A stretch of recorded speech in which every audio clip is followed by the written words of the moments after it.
ఏ ఆలయాన్ని ఎగువ దిగువ తిరుపతి అని అంటారో మీకు తెలుసా? ఏ ఆలయంలో లక్ష్మీ నరసింహస్వామి 9 రూపాల్లో కొలువయున్నాడో మీకు తెలుసా? అదే మహిమాన్వితమైన అహోబిల క్షేత్రం.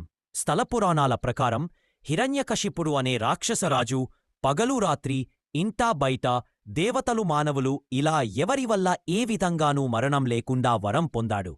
అయితే అతని కుమారుడైన ప్రహ్లాదుడు హరిభక్తుడు. అది సహించలేని హిరణ్యకశిపుడు ప్రహ్లాదుడిని రకరకాలుగా హింసించాడు. అయినా ఆ చిన్నారిలో విష్ణుభక్తి తగ్గపోవడంతో ఆగ్రహించిన అతడు హరిని చూపించమని కుమారుడిని ఆదేశిస్తాడు.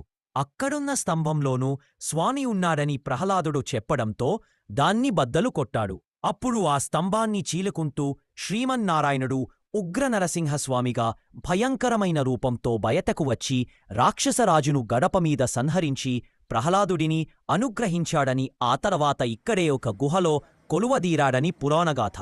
అహో అంటే గొప్ప అని, బిలం అంటే గుహ అని అర్థం. అలా వచ్చిందే ఈ అహోబిలం అనే క్షేత్రం.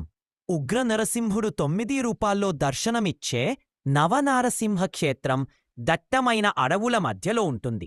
అందుకే దీన్ని ఎగువ దిగువ తిరుపతి అనే పేర్లతోను పిలుస్తారు. ఓం నమో నారాయణాయ.